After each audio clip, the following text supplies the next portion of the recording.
tu n'es pas un développeur front-end. Tu l'es?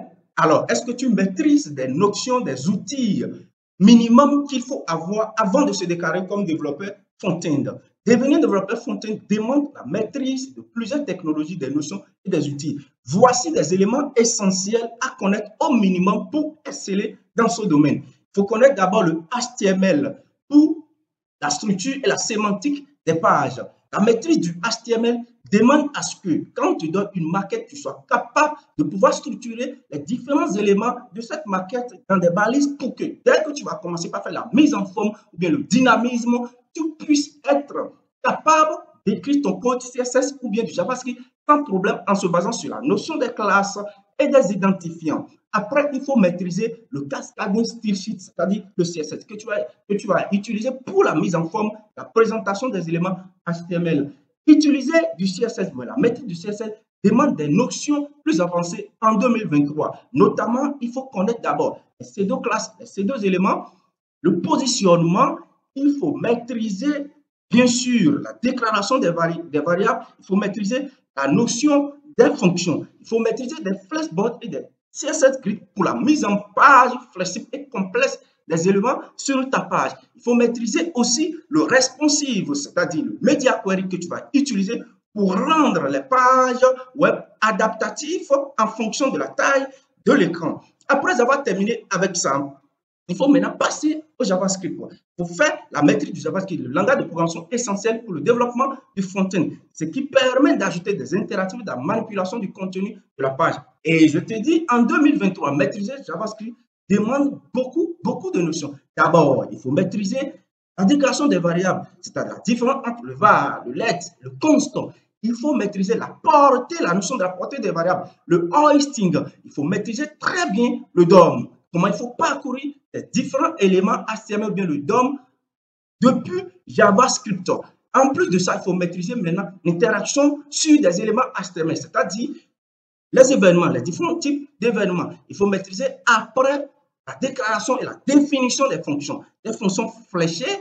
Il faut maîtriser le callback, il faut maîtriser les clauses et ainsi de suite. Et après, il faut maîtriser maintenant comment on fait des requêtes AJAX, c'est-à-dire quoi? Comment tu peux récupérer des données depuis un serveur ou un API et les utiliser sur ton application front-end en utilisant par exemple le Fetch ou bien en utilisant Axios. Après ça, il faut maîtriser maintenant ce qu'on appelle les modules, la notion des modules. La notion des modules, c'est quelque chose qui te permet de prendre ton code JavaScript et de le diviser en des petits morceaux dans des fichiers et de pouvoir les exporter et les importer dans d'autres fichiers afin de les utiliser. Ça peut être une variable, ça peut être une fonction que tu vas utiliser comme un module pour travailler dans tes codes JavaScript. Après avoir terminé avec ces différentes notions, si tu veux, tu peux passer à un framework JavaScript comme le React, Angular, ou bien Vue.js, etc. Ça existe beaucoup. Après ça, maintenant, il faut mettre des outils de développement. Côté navigateur, comme outil de développement, il faut maîtriser la manipulation de Chrome DevTools, de Firefox Development Edition, que tu vas utiliser pour le débogage, l'inspection et la gestion de performance. Il faut maîtriser maintenant un système de contrôle de version pour la gestion du code source comme Git et des plateformes liées à ça comme GitHub ou bien GitLab.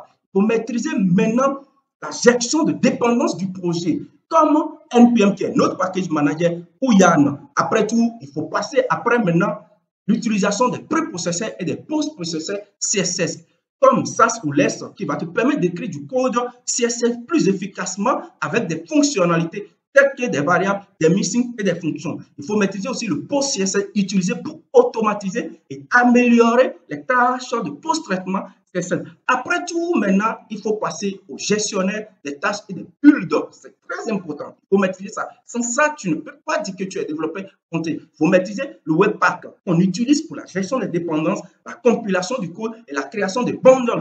Il faut maîtriser, par exemple, aussi Grunt ou bien Gulp, qui permet d'automatiser des tâches répétitives telles que de la minification, de la compilation, de la synchronisation du navigateur. Il faut avoir maintenant des connaissances en accessibilité comme le respect des normes d'accessibilité web qu'on appelle le WCAG pour rendre des sites web utilisables par tous, y compris aussi des personnes handicapées. Maintenant, il faut avoir des notions sur la performance web. Il faut comprendre les meilleures pratiques pour optimiser les performances des sites web en matière de chargement et d'exécution. Il faut utiliser des outils comme Lighthouse pour évaluer des performances, ainsi de suite. Maintenant, il faut avoir des notions sur l'expérience utilisateur qu'on appelle aussi UX et design. Il faut comprendre les principes de base de design d'interface utilisateur qu'on appelle UI et de l'UX pour créer des expériences utilisateurs conviviales. Il faut maintenant avoir des notions de workflow de développement, comprendre les processus de développement, y compris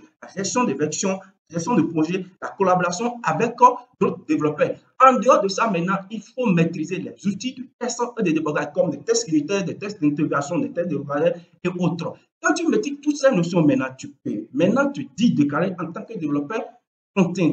Mais en plus de tes compétences techniques, il est important de rester curieux, de continuer à apprendre et de suivre l'évolution de l'industrie du développement front-end, car de nouvelles technologies et techniques émergent constamment. Donc, vous pouvez aussi contribuer à des projets open source et participer à des communautés en ligne. Donc, si tu maîtrises toutes ces notions, alors tu peux te déclarer en tant que développeur front-end. Tu les maîtrises, si tu les maîtrises, bonne chance. Si tu ne les maîtrises pas, alors continue à apprendre et focalise-toi sur l'apprentissage et on est ensemble. On se retrouve sur notre chaîne Ronald Dev. Je te dis ciao.